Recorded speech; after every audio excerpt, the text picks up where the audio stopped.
মশা, মাছি, পিঁপড়ে, টিকটিকি, ইঁদুর, আরশোলা এদের জ্বালায় আমরা পুরো অতিষ্ঠ হয়ে গেছি। মাঝে মাঝে মনে হয় এদেরকেই ঘরে রেখে আমরাই বাড়ি থেকে বেরিয়ে যাই। এরা এতটাই আমাদের বিরক্ত করে। তো আজকে সব সমস্যার সমাধান করব শুধুমাত্র লেবু দিয়ে।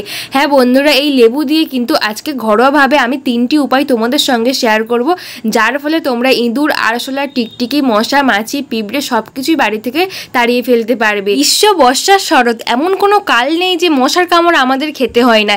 এদের জ্বালাই তো আমরা পুরো পাগল হয়ে গেছি, শান্তিতে ঘুমানো যায় না। এমনকি আরশোলা তো আছেই, তার উপরে পিঁপড়ের জন্য আমরা খাবার দাবার বাড়িতে রাখতে পারি না। তাছাড়া তো ইঁদুর আছে যে আমাদের জিনিসপত্র কেটে পুরো নষ্ট করে দেয়, ভালো ভালো জামা কাপড়, খাতা, বই সব কিছুই কিন্তু কেটে দেয়। তো আজকে 3টি পদ্ধতি তোমাদের সঙ্গে শেয়ার করব। পুরো ভিডিওটা দেখার অনুরোধ রইল। আজকে পুরো ভিডিওটা দেখলে তোমরা সব সমস্যার সমাধান করতে পারবে। চলো ভিডিওটা শুরু করা যাক। প্রথমে নিয়েছি লেবু। লেবু তো আমাদের প্রত্যেকের বাড়িতেই থাকে। তারপর নিলাম হারপিক। হারপিক আমরা বাথরুম ক্লিন করতে সাহায্য করি। হারপিক তো আমাদের প্রত্যেকের বাড়িতে থাকে। আর লাগছে পেস্ট। এই কোলগেট পেস্ট তো আমাদের প্রত্যেকের বাড়িতে থাকে, তো এটা ছাড়া আমরা চলতেই পারি না। তো এই 3টে উপকরণ প্রথম তোমাদের দেখিয়ে দিলাম। তারপর নিয়ে নেব একটা পাত্র। এখানে আমার 2টো পাত্র লাগবে। এই রকম প্লাস্টিকের পাত্র নিতে হবে, যেটা আমাদের কোনো কাজে লাগে না। এই রকম প্লাস্টিকের পাত্র আমাদের প্রত্যেকের বাড়িতে থাকে, নিয়ে নিয়েছি। এরপর একটা পাত্রের মধ্যে দিয়ে দিচ্ছি 1 চামচ গমের আটা। তোমরা এখানে ময়দা নিতে পারো, ছাতু নিতে পারো। গমের আটা কিন্তু ইঁদুরের সবথেকে প্রিয় খাবার, তাই গমের আটাটা আমি এখানে ব্যবহার করছি। তারপর নিয়ে নিচ্ছি হারপিক। এই যে চামচ নিয়েছি, এই চামচের হাফ চামচ আমি হারপিক নিয়ে নিচ্ছি। পাত্রের মধ্যে আটা নিয়েছি, আটাটাকে মাঝখান দিয়ে একটু ফাঁকা করে দিলাম। তারপরে তার মাঝখানে কিন্তু আমি হারপিকটা দিয়ে দিলাম এইভাবে। এরপরে কিছু উপকরণ আমার এখানে লাগছে, সেটা হলো জোয়ান।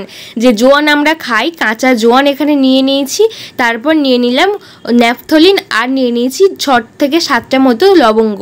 এই লবঙ্গ, ন্যাপথলিন আর জোয়ান এই 3টে উপকরণ নিয়েছি। আমার ন্যাপথলিনটা বেশ বড়, তাই একটা নিয়েছি। তোমাদের একটু ছোট হলে তোমরা 2টো নেবে। আমি 6 থেকে 7টা লবঙ্গ নিয়েছি, একটা বড় ন্যাপথলিন নিয়েছি, আর কিছুটা মতো জোয়ান নিয়েছি। এটাকে আমি একটা হামানদিস্তার মধ্যে ভালো করে পেস্ট করে নেব। তার আগে এর মধ্যে দিয়ে দিলাম কিছুটা পরিমাণ লবণ, ন্যাপথলিন, জোয়ান আর লবঙ্গ নিয়ে ভালো করে আমি এইভাবে মিহি করে একটা পেস্ট বানিয়ে নিয়েছি। এরপরে যে একটা এক্সট্রা পাত্র নিয়েছিলাম, ওই পাত্রের মধ্যে এই যে মিহি করে পেস্ট করেছি এটাকে আমি দিয়ে দিচ্ছি এই পাত্রের মধ্যে। এরপর কিছুটা তুলে এই আটার মধ্যে হারপিক দিয়েছিলাম, তার মধ্যে আমি দিয়ে দিচ্ছি এই মিশ্রণটি কিছুটা তুলে এইভাবে দিয়ে দিলাম। তোমরা পুরো ভিডিওটা দেখো, এতটাই কার্যকরী এই ভিডিওটা। তোমরা একবার যদি বাড়িতে ব্যবহার করো, মশা, মাছি, পিঁপড়ে কিছুই কিন্তু থাকবে না, সব পালিয়ে যাবে বাড়ি থেকে। এরপর একটা তুলো নিয়েছি, তুলোটাকে একটু আমি চওড়া করে দিচ্ছি, চেপটে দিচ্ছি হাত দিয়ে। এরপরে যে মিশ্রণটি বানিয়েছিলাম এই তুলোর মাঝে আমি দিয়ে দিচ্ছি এইভাবে। সাবধানে একটু দিতে হবে যাতে না এই মিশ্রণটি বাইরে বেরিয়ে না যায়, তুলোর মাঝে যেন থাকে। একটু এইভাবে সলতে করে নিলাম, এইভাবে নিলাম। তোমরা কে কী বলো অবশ্যই আমাকে জানাবে, সলতে বলো কি যাই বলো আমাকে একটু কমেন্ট করে জানিও। এরপর নিলাম লেবু। এই লেবু নিয়ে নিলাম। এই লেবুটাকে আমি কেটে 1 ফালি নিলাম। এটাকে আমি রস বের করে এর মধ্যে দিয়ে দিচ্ছি এইভাবে। এর মধ্যে দিয়ে দিচ্ছি কোলগেট পেস্ট। তোমাদের বাড়িতে যে কোনো পেস্ট থাকলে তোমরা দেবে। আমি এখানে কোলগেট পেস্ট ইউজ করছি বলে তোমরা যে কোলগেট পেস্ট ইউজ করবে তার কোনো মানে নেই। তো এরপর একটা গ্রেটার নিয়েছি, গ্রেটারের সাহায্যে এই লেবুর খোসাটাও ফেলবো না, লেবুর খোসাটাও কিন্তু গ্রেট করে এর মধ্যে দিয়ে দেব। এই সামান্য সামান্য উপকরণ দিয়ে যে এতটা ভালো একটা রিয়াকশন তৈরি হবে না, ইঁদুর যখন খাবে তখন কিন্তু বাড়ি থেকে একদমই পালিয়ে যাবে। লেবু, হারপিক, এমনকি লেবুর এই খোসা তেতো ভাবটাও দিয়ে দিলাম এর মধ্যে একটু গ্রেট করে। এরপরে প্রথম চামচ দিয়ে আমি এইভাবে একটু মিশিয়ে নিলাম। ডাইরেক্ট প্রথম হাত দেওয়া উচিত না, যেহেতু এর মধ্যে হারপিক আছে। তোমাদের যদি অনেক সমস্যা হয় তাহলে তোমরা কিন্তু হাতে গ্লাভস পরে করতে পারো। তো হালকা একটু জল দিয়ে মাখতে হবে, খুব ঢেলকা করলে হবে না। যেমন আমরা আটা মাখি ওইভাবে কিন্তু একটা ছোট লেচি করে নিতে হবে। হাত দিয়ে যদি তোমাদের সমস্যা হয় তোমরা কিন্তু গ্লাভস পরে নিতে পারো। আমার সমস্যা হচ্ছে না, তাই প্রথমে আমি চামচ দিয়ে একটু মিশিয়ে নিয়ে হাত দিয়ে কিন্তু করে নিলাম। এরপর ছোট ছোট একটা বল করে নিচ্ছি, দেখতেই পাচ্ছ এইভাবে ছোট ছোট বল করে নিতে হবে। এটা প্রথম টিপস। এইভাবে যদি করো তাহলে আরশোলা, টিকটিকি, ইঁদুর পালিয়ে যাবে। তো এইভাবে আমি লেচি করে নিলাম। তারপরে ছোট ছোট বল করে আমি এর মধ্যে কিছুটা চাল ছড়িয়ে দিচ্ছি। তোমাদের কাছে চালও দিতে পারো, আবার তোমরা ডালও এর মধ্যে ছড়িয়ে দিতে পারো। তো চাল কিন্তু ইঁদুররা বেশি পছন্দ করে, বেশি খেতে চাই। তো এইভাবে আমি কিন্তু কিছুটা চাল, আমি রান্নার যে চাল ওই চাল এর মধ্যে ছড়িয়ে দিলাম এইভাবে। তো ছড়িয়ে দিয়েছি ভালো করে, দেখতেই পাচ্ছ প্রত্যেকটার মধ্যে ভালো করে চালটাকে আমি লাগিয়ে নিচ্ছি এইভাবে, যাতে ইঁদুর খুব তাড়াতাড়ি এসে খায় আর খেয়ে মাথা ঘুরতে শুরু করবে, এমনকি বাড়ি থেকে ছটপট করতে করতে পালিয়ে যাবে। এরপরে পাত্রের মধ্যে নিয়ে নিলাম। চলো এটাকে কিভাবে ব্যবহার করবে, কোথায় ইঁদুরের আনাগোনা বেশি তোমাদের দেখিয়ে দিই। আমাদের প্রত্যেকের বাড়িতে গ্যাস সিলিন্ডার থাকে, এখানে কিন্তু ইঁদুর আরশোলা এইভাবে আনাগোনা করে। এখানে যদি একটা বল এইভাবে আমরা রেখে দিই, দেখবে ইঁদুর আরশোলা টিকটিকি খেয়ে পালিয়ে যাবে। বা আমাদের চালের আটার টিনগুলো থাকে, এই টিনের মাঝে যদি আমরা একটা করে এইভাবে ফেলে দিই, এখানেও কিন্তু আরশোলার বেশি আনাগোনা হয়, খেয়ে পালিয়ে যাবে। বা আমাদের বাড়িতে এই রকম কাঠের জিনিসপত্র আছে, এখানে কিন্তু আরশোলা ইঁদুর অসম্ভব পরিমাণে আনাগোনা করে। বা আমাদের বাড়িতে এই রকমের গিফটের বক্স আছে, এই বক্সের মধ্যে ইঁদুর তো আবার বাচ্চাও পারে, এর মধ্যে যদি একটা দিই তাহলে খেয়ে খুব সহজেই পালিয়ে যাবে। এরপর চলে যাব ফ্রিজের পিছনেও কিন্তু টিকটিকি আরশোলা বেশি আনাগোনা করতে আমরা দেখতে পাই, এখানেও দিয়ে দিলাম। এরপরে এই ড্রেনের মধ্যে কিন্তু নানা রকমের পোকামাকড় আসে, এখানেও দিয়ে দিলাম। এখানেও কোনো পোকামাকড় আসলে সব পালিয়ে যাবে। তো দ্বিতীয় পদ্ধতি কিভাবে তোমরা মশা মাছি দূর করবে, এর জন্য এখানে নিচে একটা মাটির প্রদীপ, এর মধ্যে আমি দিয়ে দিলাম যে তুলোর মিশ্রণটা করে রেখেছিলাম, তুলোরটা দিয়ে দিলাম। এর মধ্যে আমি সর্ষের তেল দিয়ে দিচ্ছি। তোমরা কিন্তু এই মাটির প্রদীপ না থাকলে বাটির মধ্যে এই কাজটি করতে পারো, আবার মাটির প্রদীপ থাকলে তো খুব ভালো হয়। এইভাবে আমি এই প্রদীপটাকে জ্বালিয়ে দিচ্ছি। এর যে একটা তীক্ষ্ণ উগ্র গন্ধ না, এই গন্ধের কারণে সব মশা বাড়ি থেকে পালিয়ে যাবে, কোনো রকম কেমিক্যাল ইউজ করতে লাগবে না।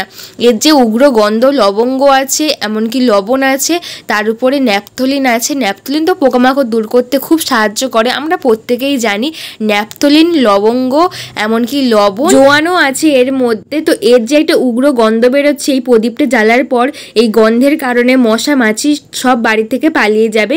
এইভাবে তোমরা যদি প্রতি সপ্তাহে 1 থেকে 2 দিন জ্বালো, কিংবা রোজ যদি সন্ধেবেলা জ্বালতে পারো এরকম প্রদীপ করে, তাহলে দেখবে, আমি গ্যারান্টি দিয়ে বলছি, বাড়িতে একটাও মশা থাকবে না। এটা যদি আধ ঘন্টা কি 10 মিনিট জ্বালাও তাহলে কিন্তু এর উগ্র গন্ধে সব চলে যাবে।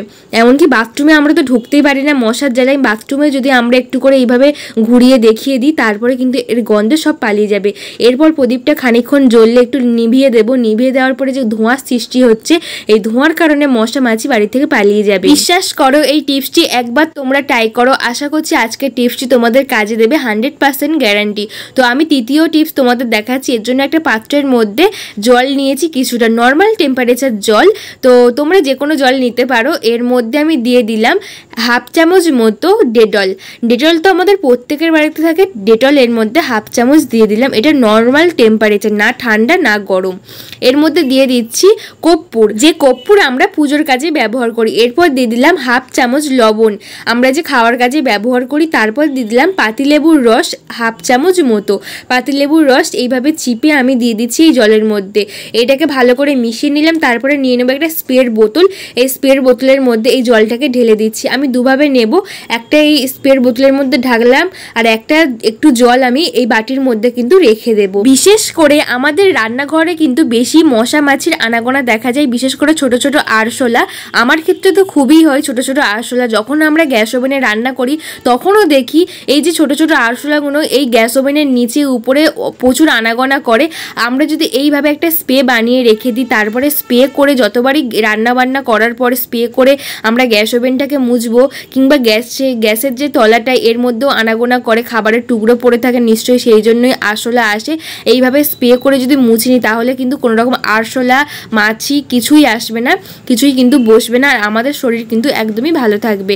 তো এরপরে এই যে কিচেন স্ল্যাব, এর মধ্যে মাছ মাংস কেটে থাকি আমরা, এর মধ্যে আমরা নানা রকমের খাবার দাবার বানাই, এর মধ্যেও কিন্তু মাছি এমনকি আরশোলা আনাগোনা করে। এর মধ্যে যদি আমরা দিয়ে স্প্রে করে মুছে নিই, দেখবে কোনো রকম মশা মাছি কিছুই আসবে না। আমরা প্রত্যেকদিন ঘর মুছি, নানা রকম লিকুইড ব্যবহার করি, কেন টাকা নষ্ট করব? আমরা যদি এইভাবে একটা মিশ্রণ তৈরি করে রেখে এই ঘর মোছার জলে দিয়ে তারপরে আমরা এইভাবে মেঝেটাকে মুছিয়ে নিই, দেখবো কোনো রকম পোকামাকড় আরশোলা কিছুই আসবে না, এমনকি মাছি কিছুই আসবে না। তো বন্ধুরা, আজকের টিপসটি কেমন লাগলো কমেন্ট করে জানিও, ভালো লাগলে লাইক কমেন্ট শেয়ার করে আমার পাশে দেখো। আমার চ্যানেলে নতুন কোনো বন্ধু হলে আমার চ্যানেলটাকে সাবস্ক্রাইব করে পাশে থাকা বেল বাটনটা প্রেস করে দিয়ে, যাতে সমস্ত নতুন নতুন ভিডিও তোমাদের কাছে সবার আগে পৌঁছয়। তো সবাই ভালো থাকবে, আর আমার একটাই রিকোয়েস্ট, কে কোথা থেকে আমার ভিডিও দেখছো আমাকে কমেন্ট করে জানিও, তাহলে আমারও ভালো লাগবে যে আমার ভিডিও কত দূর যাচ্ছে। দেখা হবে নেক্সট ভিডিওতে। ধন্যবাদ সবাইকে, টাটা।